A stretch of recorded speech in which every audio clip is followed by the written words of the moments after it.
Section 1.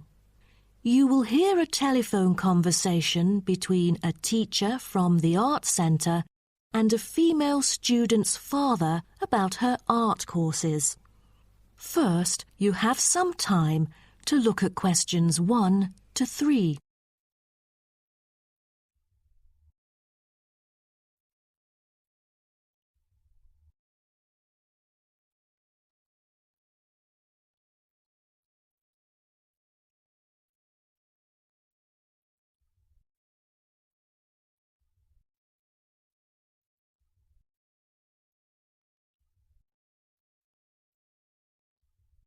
You will see that there is an example which has been done for you. On this occasion only, the conversation relating to this will be played first. Good afternoon. May I speak to Emma's parent? Afternoon. I'm her father. Who am I speaking to? This is Emma's teacher, Jane Carson, calling from the Arts Centre. I'm just calling to talk about her drama class at the centre. Oh, thank you for calling. How's Emma doing in drama class? You know, she just transferred here last month, unlike the others in her class who have been taking the course the whole semester since June. So I'm a bit worried that she might not fit in so well. The father says his daughter Emma has been taking the course since last month, so C has been circled as the answer. Now we shall begin. You should answer the questions as you listen, because you will not hear the recording a second time. Listen carefully and answer questions 1 to 3. Good afternoon. May I speak to Emma's parent? Afternoon. I'm her father. Who am I speaking to? This is Emma's teacher, Jane Carson, calling from the Arts Centre. I'm just calling to talk about her drama class at the centre. Oh, thank you for calling. How's Emma doing in drama class? You know, she just transferred here last month, unlike the others in her class who have been taking the course the whole semester since June. So I'm a bit worried that she might not fit in so well. There's no need to worry. She exhibits a strong performance in her drama class. Is that so? Yes, she didn't adapt to the new environment as quickly as I originally expected, and seemed a bit shy at first, but a few days later she made a couple of friends and became more talkative and also more involved in class. Emma really is a role model for others because she has always been an active participant during class. She voices her own ideas and is very creative.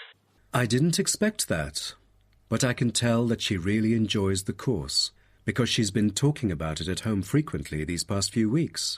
That's great to hear. Interest is always the best teacher. I also have to inform you that there's been an adjustment in the timetable of the drama class next term. Why is that? It's not that the music room that we currently use isn't available.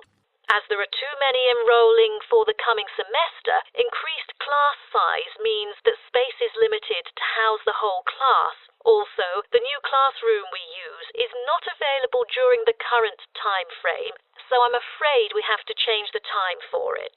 I see. So when would it be? As you know, the current class begins at 3:15, but the new time of the drama class would be 4:45. I'm afraid I have errands to run during that time. On the other campus, the class still begins at 3:15, but for the campus Emma goes to, it is the only time available for drama class. Oh, I see. I have to make adjustments to my course schedule then. No problem.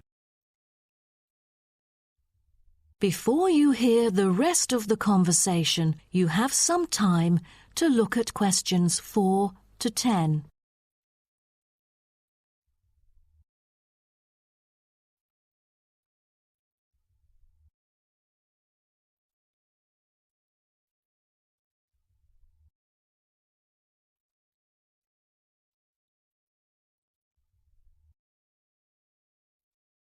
Now listen and answer questions 4 to 10.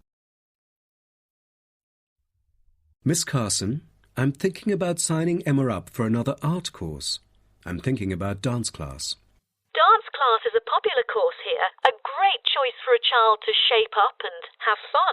But unfortunately, it is oversubscribed at the moment. I have to put you on the waiting list. That's too bad. What else can I choose from then? Could you give me some advice? Sure. Emma could take singing class as well. This would improve her musicality. Sounds good. When is that? It is held every Friday evening. That's too bad. Emma already has a swimming class earlier that evening. It will be too late for her to come home if she takes this course. There is also a vocal course available. Emma's got a great voice. I'm sure she'll stand out in the class. Tell me about it. The vocal course starts at 4:30 p.m. every Tuesday. It isn't fully booked yet. Great teacher, experienced and beloved by students. The price is a bit higher though. How much is it? It's $110. Oh, that's too much. Way over our budget. We have to cover the extra cost if we choose it. Or maybe Emma could take music class. What is it about? Learning about songs and musicals. Well, the students have the opportunity to play different instruments like the piano, drum and so on. They can also learn to write music under professional guidance. That's exactly what Emma is eager to learn. How much would it cost? It was $63 last term, but this term it is $85, $22 more than the original price. We can afford that. When does the course begin? The course starts on September the 7th. Can we start 1 week later, on September the 14th? My daughter will be on a trip to France with her mum on the 7th. No problem, and the teacher for the class is Jamal Curtis. Just contact him if you have any further questions regarding the course. Jamal Curtis? How do you spell Curtis? Oh, it's C-U-R-T-I-S. Thank you. That is the end of section 1. You now have half a minute to check your answers.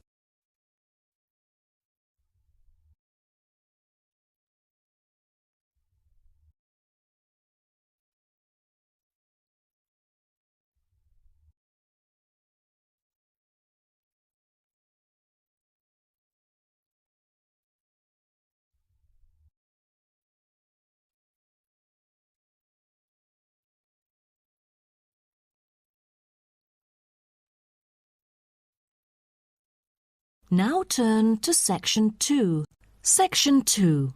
You'll hear a coordinator for the annual ski and snowboard exhibition talking to the audience about some practical information for the whole event. First, you have some time to look at questions 11 to 15.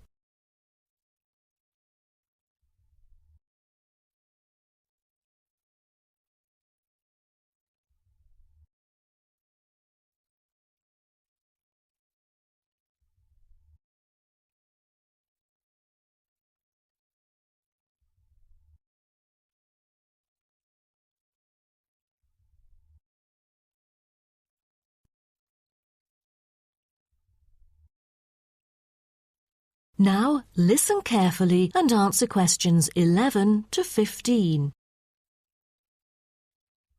Good morning, everyone, and welcome to the annual ski and snowboard exhibition held from April the 8th to 17th. I am Mary Granger, coordinator of the event this year. The 10-day event features many highlights. As a snow sports lover, I know you are looking forward to a great time here. Now, I'd like to offer you some practical information about the whole event and what to expect from it. This might be the first time coming here for some of you, so for those who are still wondering about the right accommodation, I recommend Sky Hotel. It has its own health and sports clubs, just like most of the hotels here, but I love it because of its incredibly cosy beds, which guarantees good rest after an exhausting day of exploration. If you haven't brought your own equipment, like poles, boots and skis, they are available for purchase or rent at Ski Set or Snow Rental. The exhibition this year provides a colourful look into the history of skiing and an inspiring peek into the future prospects of the sport. Apart from the fascinating photo exhibitions and the most up-to-date skiing gear like always, this year we have added 4 computers which can imitate the process of skiing. ensuring the same physical activity and sensations that appear during the skiing process on downhill slopes. But I have to warn you that it might be quite time-consuming to line up for the free trial experience. Many have posed the question as to how to enter the skiing and snowboarding competition.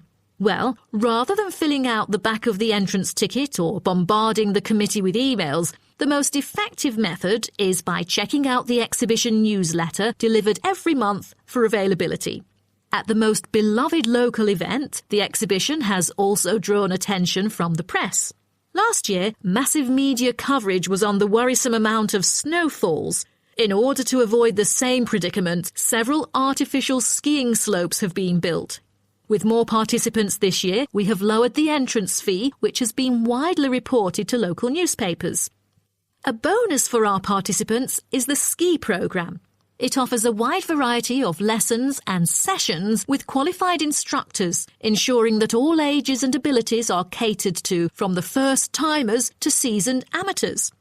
I strongly advise you to sign up for the programme, as it is offering an unprecedented 30% discount. That's mainly because we are cooperating with the programme organiser, who promises affordable prices only for the participants of the festival this year. Before you hear the rest of the talk, you have some time to look at questions 16 to 20.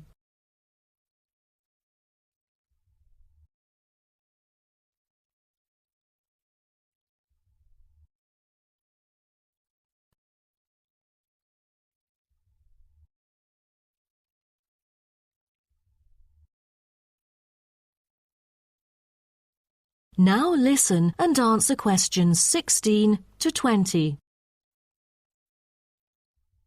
Now, I would like to introduce you to the list of presentations during the following week so that you can better plan your schedule.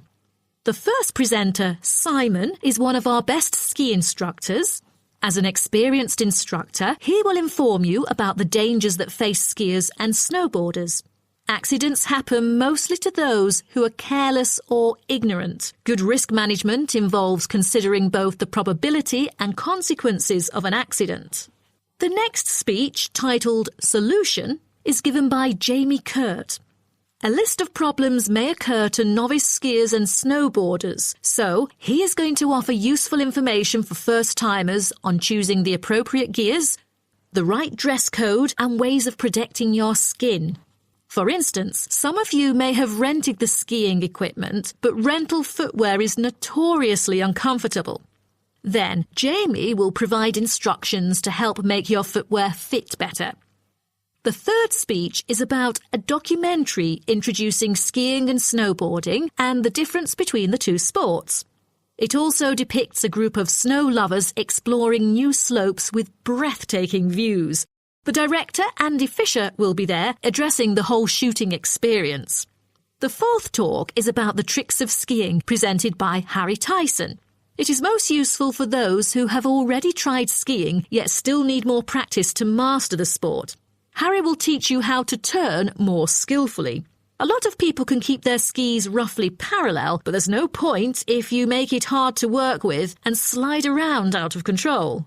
Useful exercises will also be suggested to improve your parallel skiing technique so that you can tackle steeper slopes and enjoy yourself more. Jason Smith will be the last presenter, mainly addressing towards advanced skiers. He manages to apply snow climbing into skiing. Climbing in soft snow, you are floundering around. Walking becomes harder. So, a good trick during climbing is to maintain a wider gait, approximately shoulder width, so that you are more stable while walking. This works for skiing as well. That is the end of section 2. You now have half a minute to check your answers.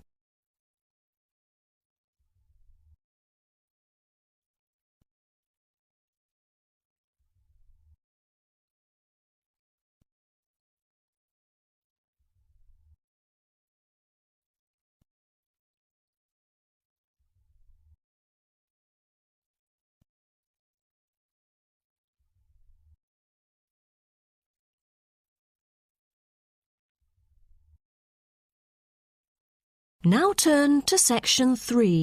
Section 3. You will hear a student called Jerry discussing a pedagogy course with his tutor. First, you have some time to look at questions 21 to 23.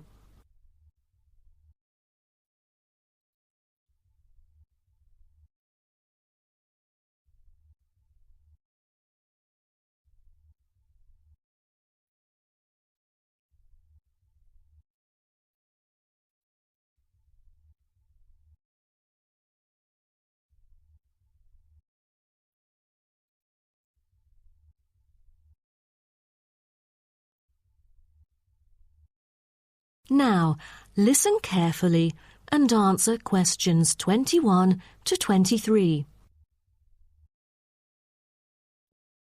Jerry, how did it go with preparing your lessons? Is there anything you would like to discuss? Well, this is actually the first time that I have ever taught in an elementary classroom. After 8 years of learning pedagogy, I want to practice what I've learned in an instructive manner.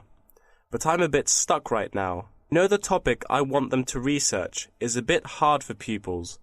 I'm afraid that they won't be able to handle it on their own.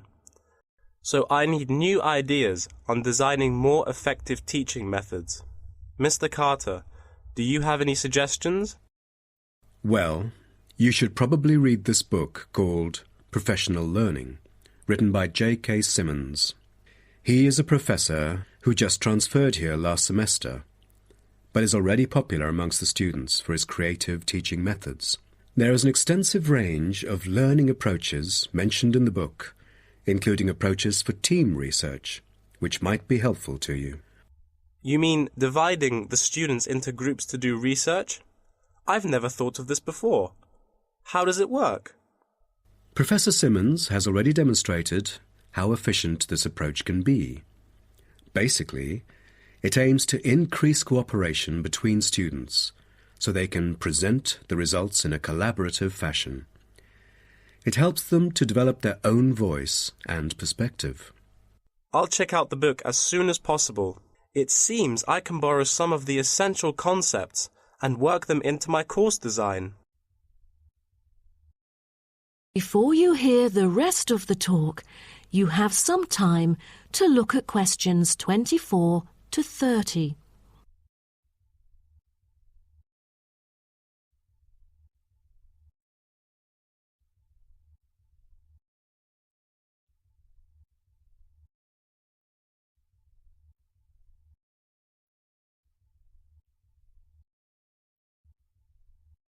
Now listen and answer questions 24 to 30. Well, I was thinking maybe I could use both observation and non-observation as a part of my teaching methodology. Could you take a look at my teaching plan? Sure. What kind of observational methods do you have in mind?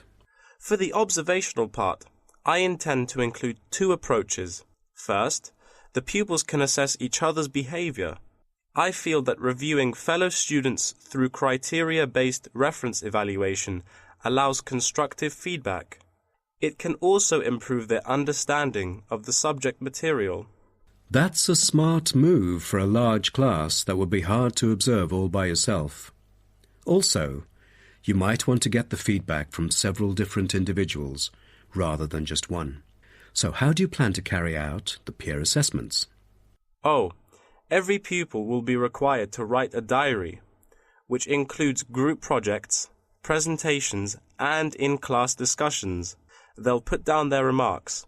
I'll collect them on a regular basis, which can also help me see whether they can keep up or not. Good. What else do you intend to do? Besides that, I also plan to do video recording. I've already purchased a camera, just in case I miss anything important. I can go back and review their performances anytime I want. Would you record every in-class activity? No, I'll just keep track of an in-class simulation, which would require every pupil to fully participate. Students will act as members of a city council meeting, discussing issues like whether or not prohibition should be instated in the United States. This kind of teaching method is both inspiring and challenging. I can't wait to see how yours works out. Do send me a copy of the assessment afterwards, will you? No problem. So, what do you have in mind for the non-observational approaches? Well, my plan is to quantify the statistics. Numbers do not lie. It is the most direct way to measure their performance. See how well they've learned. Where does the data come from? I'll evaluate the test results, including the midterm, final exam, and pop quizzes, which would only take up about 40% of the overall assessment. Sounds like a lot of tests and assignments. Please remember that you don't want to wear out your students. Keeping them engaged is the key to efficient learning. Once they are exhausted, they just stop trying. Oh, I haven't thought about that. You are right. I don't want to frighten them with tons of assignments and exams. I'll make note of that. Thanks for the advice. I remember last time you mentioned questionnaires, right? That's true, but it is not for my students. In fact, they have to design their own questionnaires and choose the respondents using the internet. As a complement of other teaching activities, it would deepen the creative learning process. Is that all? Oh, the pupils will have to conduct interviews of their own, and for this, they get to choose anyone they like, including relatives, friends, and acquaintances to answer the questions. Seems to me that you have figured out most of your teaching methods, but you still need to polish some of the activities. That is the end of section 3. You now have half a minute to check your answers.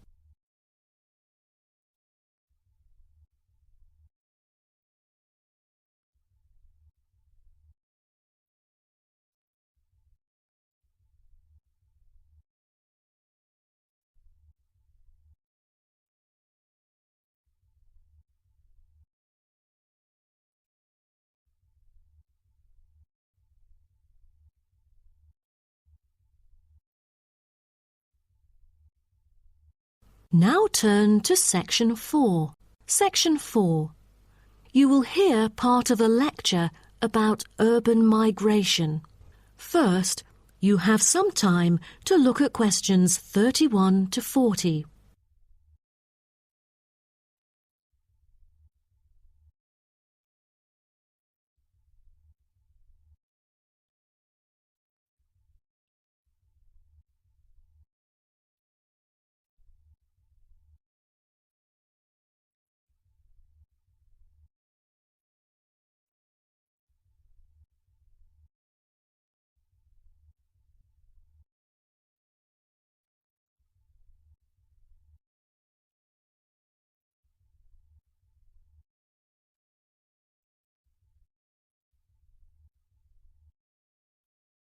Now, listen carefully and answer questions 31 to 40. Good afternoon, and welcome to my talk on urban migration today. The world has experienced unprecedented urban growth in the recent decades. As much as 3% of Earth's landmass has been urbanized, an increase of at least 50% over previous estimates. Today, people living in cities already outnumber those in rural areas, and the trend does not appear to be reversing. In addition, cities have larger amounts of carbon consumption than rural areas. This is a result from two major aspects. First, with the increase of urban population around the world, the massive construction of urban infrastructure and residential housing is hard to avoid. Second, urban households have a higher rate of car ownership and use more gasoline products. Even though rural exodus is often negatively judged, there are also benefits of migration shared by the local environment and the society as a whole. Well, firstly, global trends of increasing urban migration and population urbanization can provide opportunities for nature conservations, particularly in regions where deforestation is driven by agriculture. As rural dwellers leave their homes, local forests are left to recover. What's more, it is easier for city dwellers to get around. Living in the country means transport can be very difficult. For instance, after midnight there are no buses or taxis in the countryside. However, there is still a number of public transport modes to choose from in the city. Finally, with more funds and advanced technology, cities endeavor to produce clean energy. New power plants have been built to take harmful methane gas created by the decomposition of rubbish and convert it into electricity. By doing so, an important greenhouse gas is turned into useful energy rather than being directly emitted into the atmosphere. The hustle and bustle of city life offers women the opportunity to explore different professions and pursue their own careers. Women in cities work as engineers, managers, and even football players. This change of roles has affected their marital status and family life. More women are choosing their careers over marriage, which raises the graph of late marriages. As a result, more are remaining single well into their late 30s. They want to be independent and earn money on their own. It is also easier for them to get a promotion while working in the city. Women are slowly achieving wider participation at work, while in rural areas the mindset is still very conservative.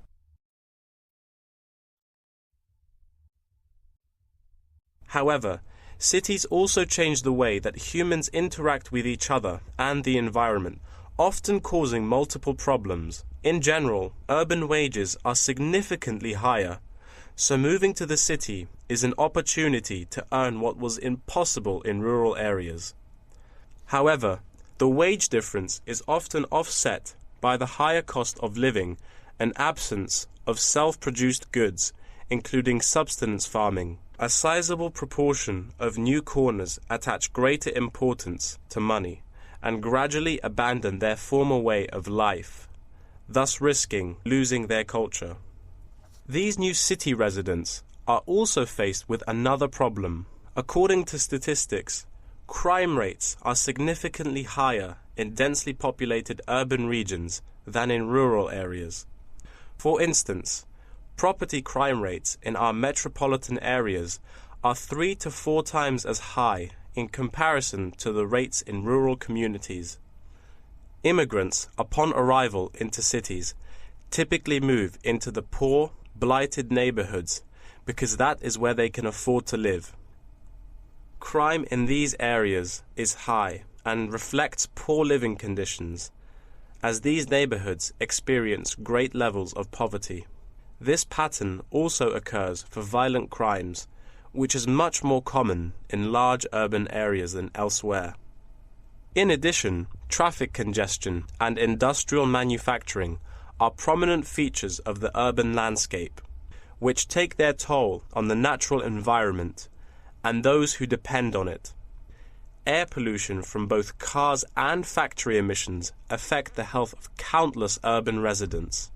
Rural to urban migration can boost the urban economy.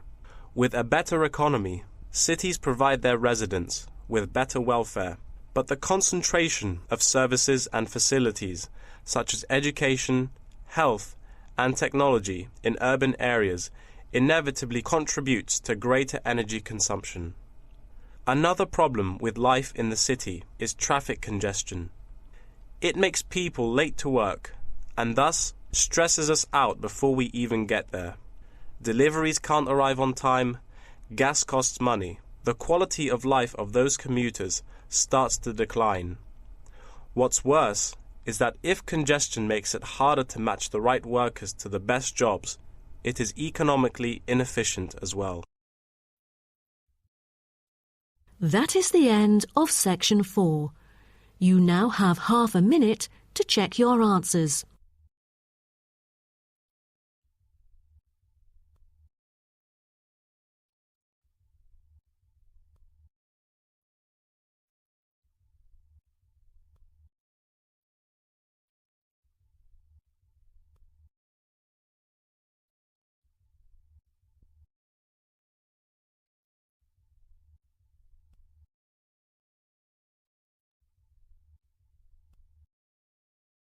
That is the end of the listening test.